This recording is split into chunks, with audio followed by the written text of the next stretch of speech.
Thank you very much. Okay, let me start. Okay. Dear viewers, welcome to Sip and Chat. My name is Atim Sijin, and today with me is Maulana David Ayuel. Maulana David is one of the activists, a lawyer who is doing a lot in terms of human rights and also peace advocacy in South Sudan. Maulana, you're welcome to Sip and Chat. Thank you very much. Thank you for having me this afternoon. I really appreciate it. I'm very grateful. Thanks. I think it's been a while. We've taken some time without meeting. You've been traveling in and out for some time. So it's good to catch up today. But briefly, you can tell us about who is Maulana David Ayuel. Who are you? Briefly. All right. Thank you very much. Dear viewers, I am very grateful being on the show today, Chip and Chat. My name is David Ayuel Machar. Of course, I'm a youth leader and youth and peace activist. I am a lawyer. I work for Kur and Company Advocate. At the same time, I'm the country director for Young Global Leaders Network. Young Global Leaders Network? Yes, an organization that focuses on empowerment of young people and peace building plus other systematic areas that are in place. So I am very glad to be with you. And I don't have all the capacities of being here or the capabilities, but I am glad that you invited me. Yeah, thank you. And thank you very much. Yeah, David, we have been seeing your work, and this is a platform where we amplify the work of youth. Yeah. And the small things we do outside there contribute to the bigger picture of South Sudan. Yeah. And I saw you went to Ghana, and you were carrying a flag all through, and trying to mobilize some youth to join you, and present the voice of South Sudan. Yeah. Tell us briefly about that experience when you went to Ghana. What was it about, and how many were you from South Sudan? All right. Before we went to Ghana this year, I would like to let everyone know that I participated in the Young African Leaders Summit, which was in Ghana in 2019. And when I got selected to participate, I went to Ghana and I participated in the conference, and I connected with so many young-minded people. So when I got back to the country, I realized that this is a platform that I could mobilize people that are capable of going there. It is not fully funded program, so it is a self-paid program. So I was not able to take along people that I might want to go as young people to learn from that experience. So what I did was that I did encourage a lot of people to apply, and most people applied and they were selected, and a lot of them faced challenges of financial support for flight and all that, so they could not make it. But a few who could make it, they made it, and I went with them. I went with a number of seven South Sudanese, and including Honorable Yar Tilar. Yar was invited as a guest keynote speaker together with me, and she made a very powerful presentation that led to her being awarded. She's a recipient of an award from the Young African Leaders Summit. Well, the reason is so much countries or young people across Africa, they don't really know much about how potentious young people are in South Sudan. And so I took this as an opportunity to let them know that we have leaders like Yar who could raise the flag of this country forward. Not only Yar, there are so many young people within South Sudan here that if you get to expose them in the region or beyond the region, they are able to represent this country very better. Exactly. So this is a number of people I went with. I went with lawyers, I went with radio presenters, and one of them was my good friend Aite. Okay, I know Aite, yeah, she did very well. And our experience was really very good in Ghana. Where during the conference we were highly welcomed, and our country was well represented. Us being 7 in number, we said a lot of things. And when Honorable Yara took up the stage and made her presentation, wow, oh my God! If you see, everyone want to take pictures with her, and there were about 37 African countries that were represented. So I felt this is what young people need to do in South Sudan. Not only those in political positions, there are young people even in high schools that if we have capacities to take them to these conferences, they are able to get exposed, they are able to connect, and they are able to build their capacities either in public speaking or anything. At the end of the day, you are also marketing your country. Yes. That people believe South Sudan is violent country. And they don't even because of the media, what media puts outside. Yeah, they don't even know that we also have leaders that could do a lot of things. And you have seen a lot of young people that are doing so much great things outside outside South Sudan. For example, you've seen Nelson Kwaje in the World Youth Forum. Yes. These are opportunities that we need to take young people, not all the time that David is appearing there. Yeah, sure. Of course, I might be going through my friends and all that, but we need to see more young people. So my experience, you asked, was really great. Okay. It was perfect. David, before we go on with your experience and your activities, take us back a little bit. Most of us grew up during the struggle outside South Sudan. Refugees come. And I was surprised that you were born in Ethiopia, just like myself. Tell us that experience. You're growing up as a child who grew up in diaspora. How was it, and where were you born, and what happened, and all that? Take us briefly through your... All right. Well, when I talk briefly about that history, it reminds me of being currently a marginalized son of a liberator. I don't want to dwell on that. All right, but we don't need to go too much anyway, but it's okay. Everyone understands that. Yeah. Well, I was born in Itang, a refugees camp, a renowned refugees camp that we all know in Ethiopia. And that was during the struggle, yes. So from there, my mom later moved with me to Kenya. We actually first settled in the Eastern Equatoria, that was in Nairus, and we stayed in Nairus for some time. Then in 1994, I think that's when 1998, I think that's when my parents were able to let me go to school in Kakuma. I was too young. You're in which group in Kakuma? I was in group 13. Which school did you go to? Which nursery? Because let's start. I know. I was in group 13, but going to school, we were these kind of kids that were forced. I was at Jebel Mara. Okay. But I was quite young, and I don't even remember so much. So I used to go on Wenene, Dengali Baba.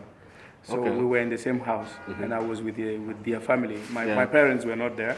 Back in the days, my father was still assigned. He was these ends of Amiliat and was at war. My mom was in Nairus, and I was given to stay with my auntie in Antioch. So I stayed in group 13. Some of the time I also go to group 17 because I'm in Yanabia. And that's how we met. Yeah, that's where we met. Yeah, and then sometime I'm also in group 45 for Palais people. Yeah, so when I lived in Kakuma, I was actually very young and living without your parents. You understand that. But I was well taken care of by my auntie. Yeah.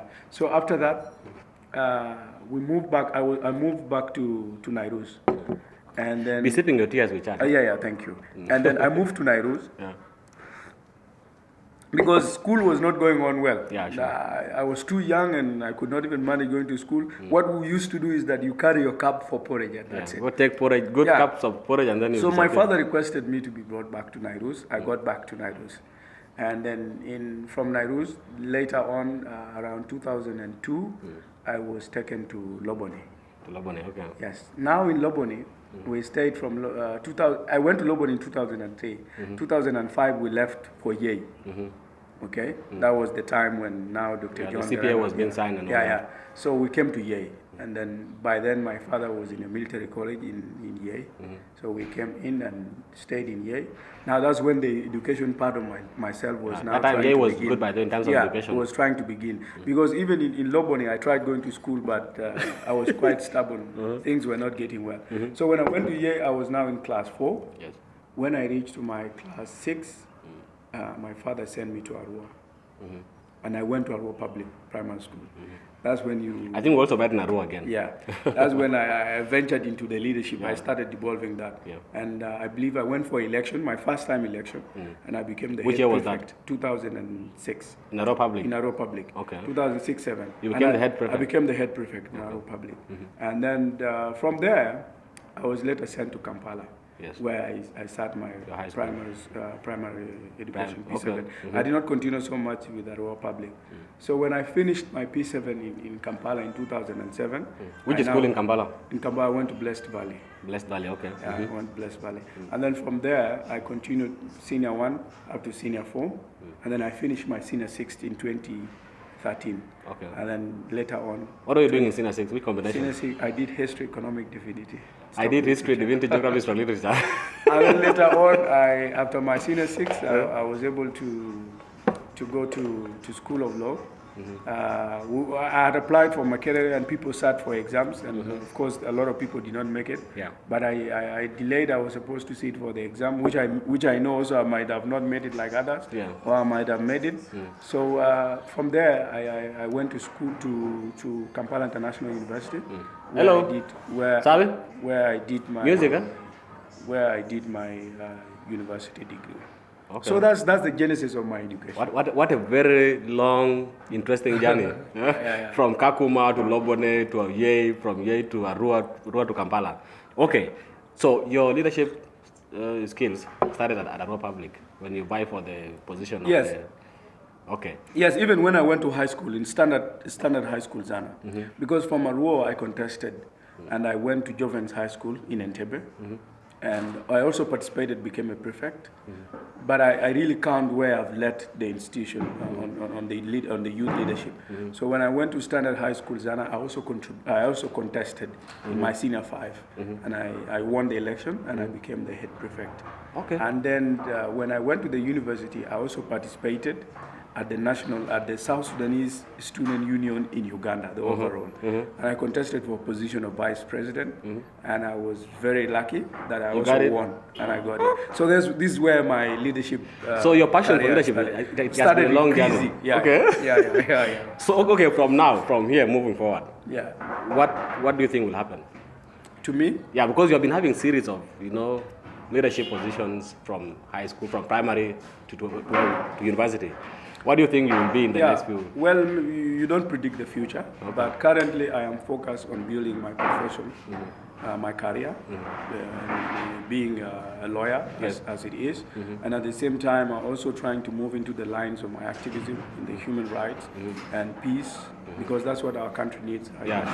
And at this level is that I believe I want to focus so much on young people so that we change the mindset of tribe things and all that, because they keep saying we are the future leaders, of which the future is When today. is the future? The future is today. Okay. So if the future is today, people like you and me are tasked to change the mindset. Anybody that is around you, let that person know that tribe is not a problem. A problem could be something that arises and can be solved at any time. It's So good you this have is where I'm raised focused now. it's good that you are focusing on peace. Yeah. Peace and reconciliation, and also changing the mindset of the youth. Yeah. I do believe that in our community there's a lot to be done. Because if you look at our growing up, there's some branding we give to tribes, like Nyam Nyam, like the MTN, these things. These are things that they are put in us as we grow up. So you start having mentality of this tribe is not good because simply you have heard so many negative things about them. Yeah. How can we change that? Of course, one of it is by advocacy and by individual getting touch to your people. For example, the friends I have around me are mixed up. I have Nuer, I have Dinka, I have Acholi, other tribes within Equatorial. It's a combination of all the tribes in South Sudan. But the way you treat that kind of person will shift his mind if he has a certain belief that a certain tribe is like this. Okay? So it starts with friends. If you are able to let your friend know that the Dinka people are like this or Nuer people are like this, you are not forcing it. And you don't need to forge it. You need to do exactly what is in your heart. So this person, if he has something in his mind, is able to change and say, no, these people are not like this. There is a way this goes. And then it goes down to the community, the associations we have, the community associations we have. Most time, I'm not accusing anyone, but most associations promote hate than love. Okay? And that is where we can focus on those community associations. Why can't we learn to coexist? Because if we are living in a peaceful country, you could be having fun. In the weekend, you could drive with Wani, Stephen, and the likes of Lukudu or whoever. Or Galwag. And then you can drive to Bor and have your weekend there and come back. Next time you drive go to Torid and come back. Yes. I've been going to Terkeka with my friends, and I saw how important that is.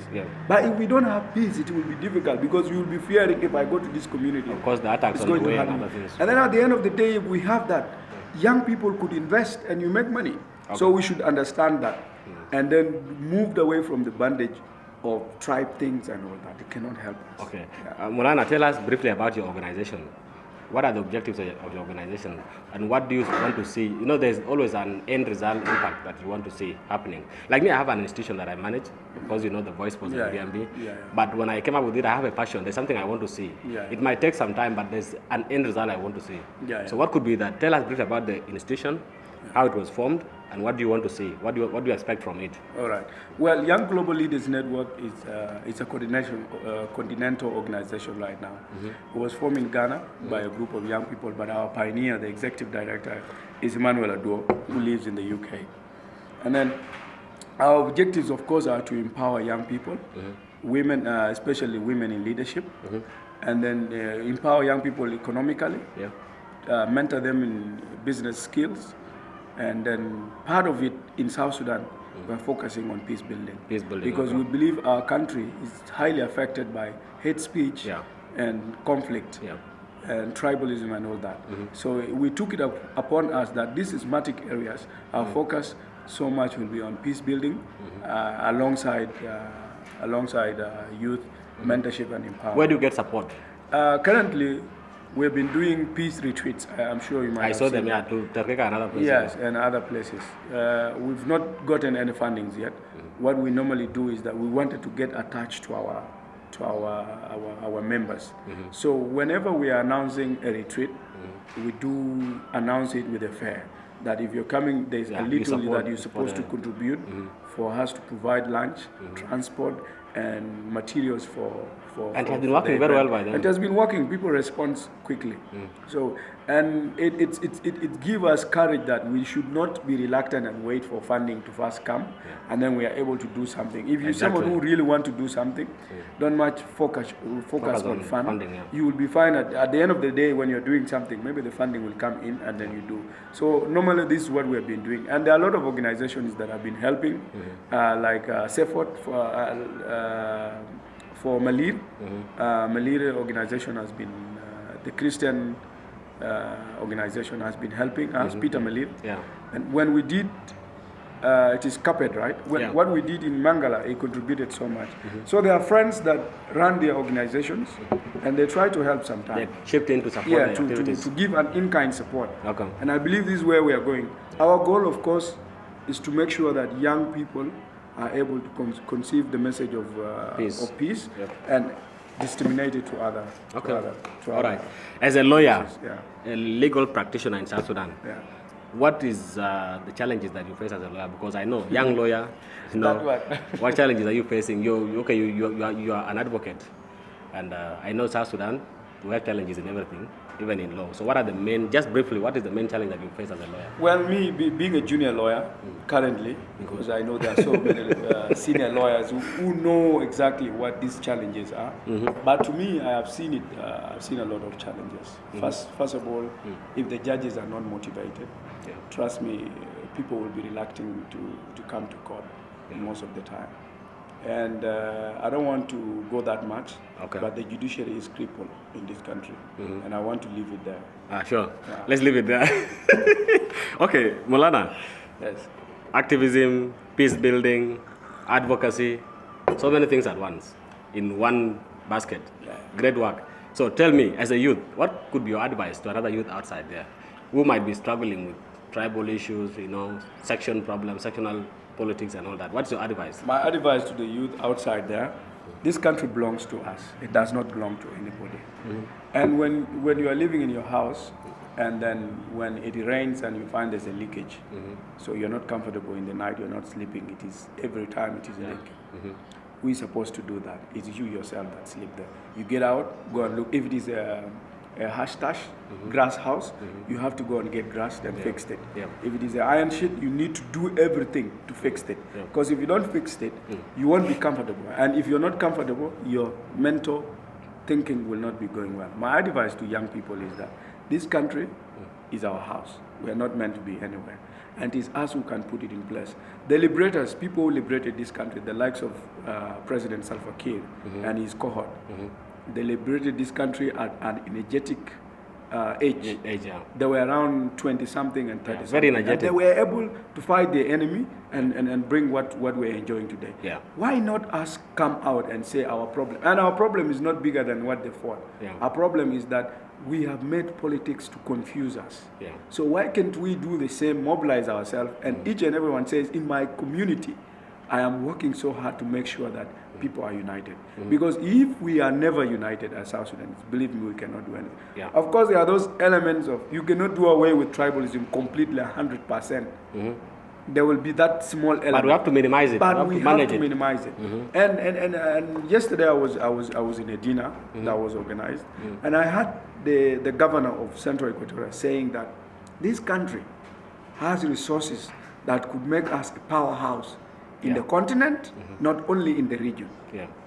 And then what was coming to my mind is like, okay, even these guys, they know that we have the power. So what is wrong with that? What is wrong with the problem now? Why are we not being in that What is the place? issue now? What is the issue? What we want is us to be there, if you know it is like that. So it brings me back to the youth.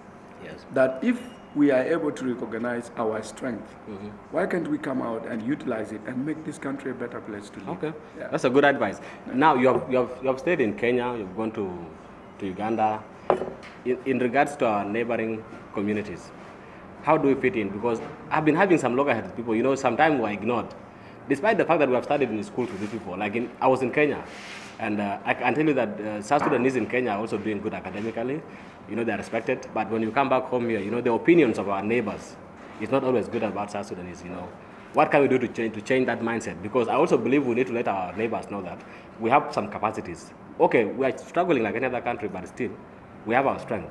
So we shouldn't be undermining some point. So what do we do in that? Honestly, we need to understand that we as South Sudanese living in South Sudan, all of us are coming from different countries. Yes, we are South Sudanese, but you find there are people who have lived in Khartoum, there are people who have lived in Uganda, there are people who have lived in Kenya, Egypt, Australia, US, and all that. So we have no different with the United States of America. Yeah. Why do I say that? We have come in with different cultures. Different cultures, different experience, different everything. Knowledge. And then you also find it's a challenge that is contributing to disunity of South Sudanese. People have categorized themselves, Khartoumers are like this, East Africans are like this, Wewes are like this, and all that. But yes, for us to fit in the region, and I don't know what you mean by us being known by the region.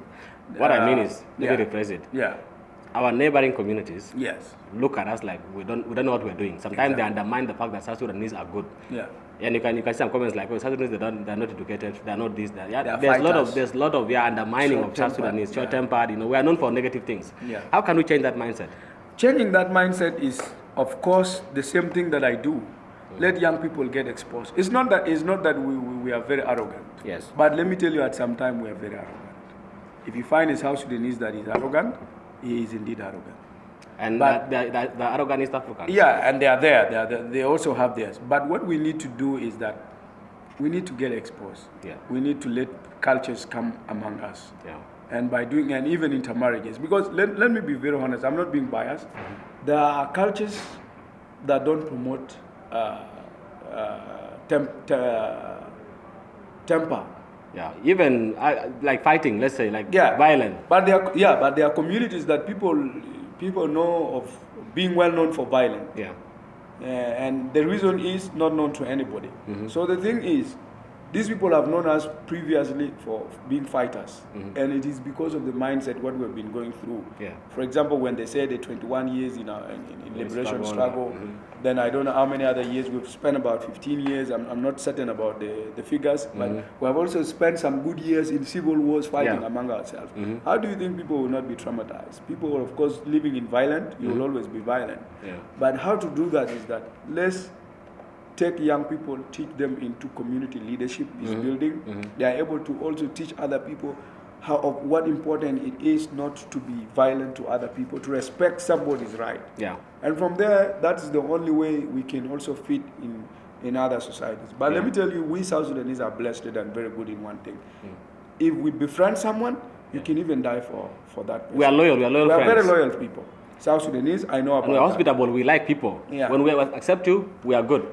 Yes, we know. But when we don't like you... And I want to tell you a story. When I was at school in Jovens High, A friend fought with a Ugandan guy. This Ugandan had accused him of having stolen his stuff. And that's bad. And when they were taken to the staff room, the headmaster asked what happened, and this guy was like, he has stolen my thing. And then the headmaster was surprised. He said, the only thing we know South Sudanese for is fighting. They don't steal. They don't steal. Yeah. How did you end up stealing? So, by the fact that it is already in their mindset that we cannot steal. But of course, it doesn't mean we don't have thieves. We have Torontos who have been terrorizing people. And we have all those small pickpocketers. Yes. But the thing is, there is something that you're always known for. Okay. So, Maulana, moving forward, like we have talked a lot about your work, your activities.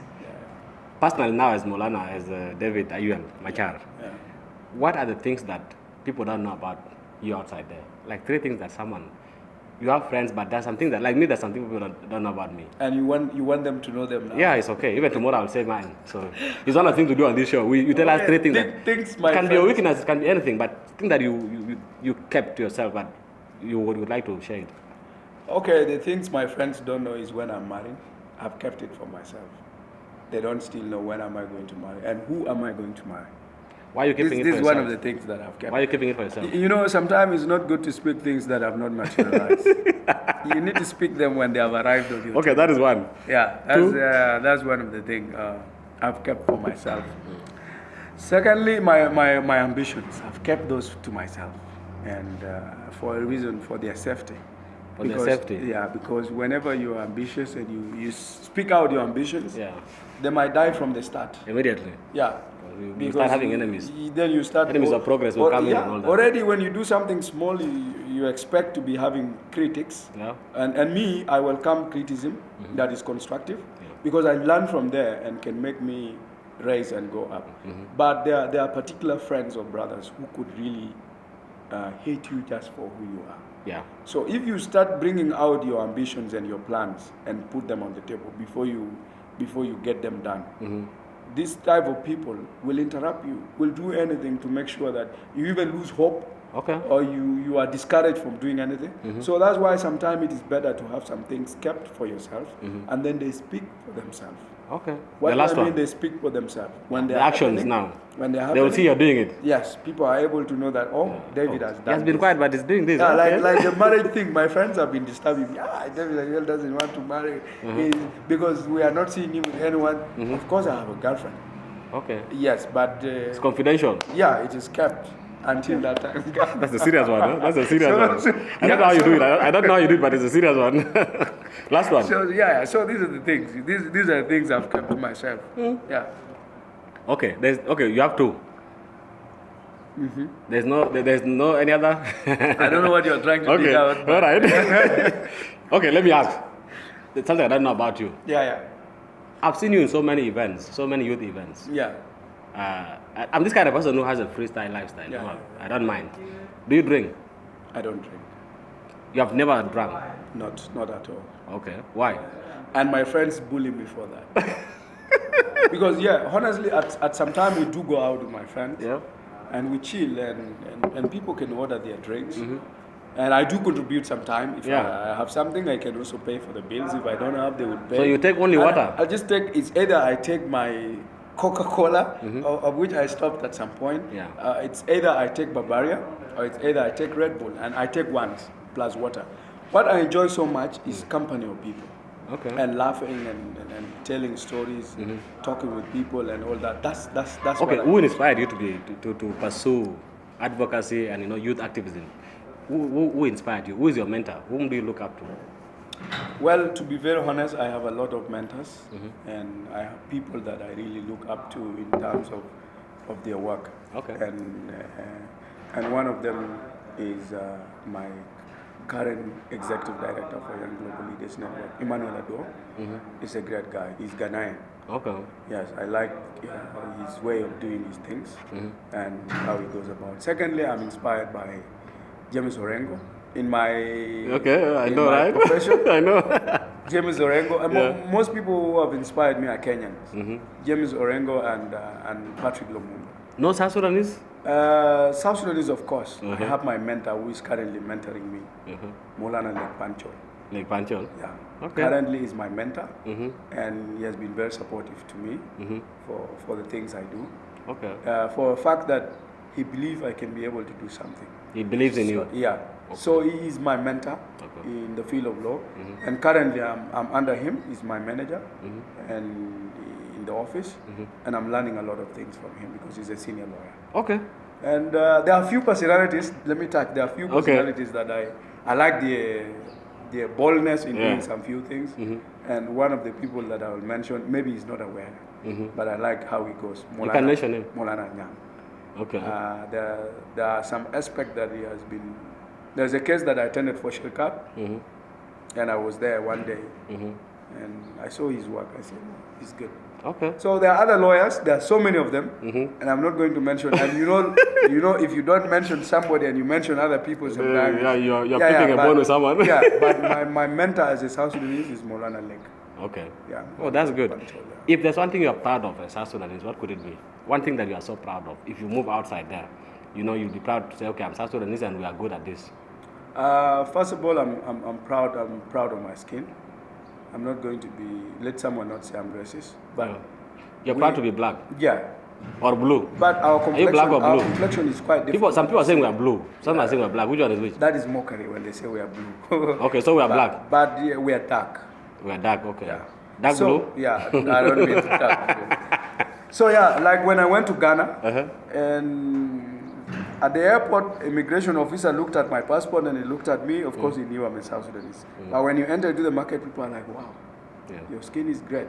Yeah. So this is something that you feel you should be proud of. Yeah, you should be proud of. Especially with our sisters. Oh my God, if you looked at them when they have that skin, they glow. Perfect. Yeah. They glow. They look great. They look nice. And so when I come back home, I'm like, some of us, we look funny here. But outside there, we are celebrities. I went to Bangkok. Yeah. Then I decided to go to the palace. Yeah. I became a center of attraction. Everyone wanted to take a photo with me. I know, yeah. So, and I was happy. I didn't feel bad. They were like, I'm sorry, can I take? No, it's fine. Yeah. So I was okay because to them they feared to offend me by taking a photo, but to me it was fine. Now me, if I was I spent like 3 hours taking photos. One of these tall giant guys like the Gelring and thing, being tall and giant. Then second thing that I really love about South Sudanese is that we are very resilient people. Yeah. Trust me, what we are going through right now, in some other countries they cannot manage to go through that. Yeah. I don't want to speak what are we going through. Yeah, we don't do that. We all know what we are going through. And your show is young, it is coming up. So I don't want politics. I don't want politics. I'm not a politician. So we are very resilient in nature, and we can really take time. And persevere. Yeah, and persevere a lot of things. Yeah. That is one unique character about our people. In our culture, we are from the same area in Bor. Yeah. When you're growing up as a youth, at some age, you have achieved a lot, you have to go back home and, kill a bull or being initiated. Yeah. And they will start calling you Aguton or Aoiton or something like that. At your age now, I think you're a young man, you're still young and energetic. I'm older than you, by far, I'm an elder. So have you gone through such kind of... Aoj Makur. Aoj Makur? Yeah. Is it just, are you saying it or is it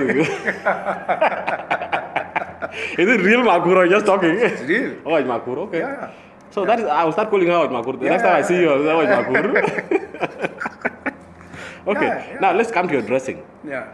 I've seen you've been trying to dress up Africanly, in an African way. Yeah. And today when you came, the first thing that struck my eyes was your beads and Yeah. Is it what inspires you to look African, or how does it make you feel? Well, like I've moved. Yeah, I would have put on suit and long red tie, and three smartphones and start moving. I've seen some lawyers in Juba here. The way they move is like they just came from heaven. They're always in suit. Me also, I can be on suit on Mondays up to Fridays.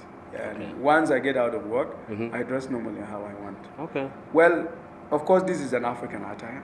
I got inspired by a friend called James. He's from Nigeria. Okay. And we've always been together with him in this youth African stuff. He inspired me because there's something that he always wore.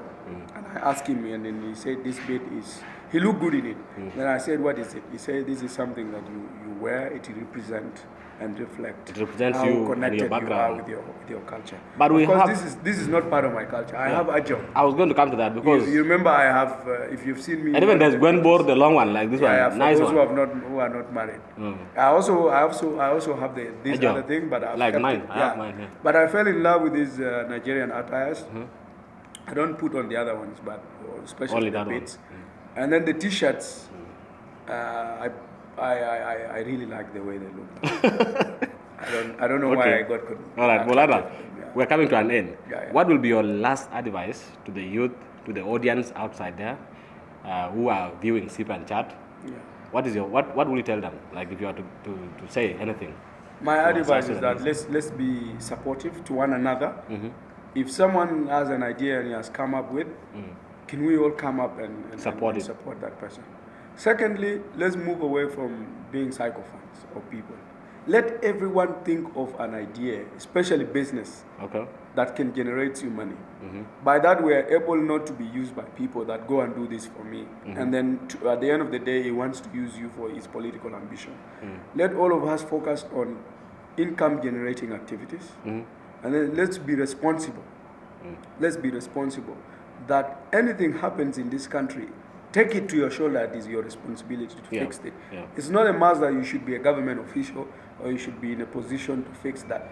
But if you do something at your home, if you reconcile people who are fighting within your house, already you are helping the country. Contribute to the national peace. Yeah, because the nation is made up of families. Yeah. It's made up of people.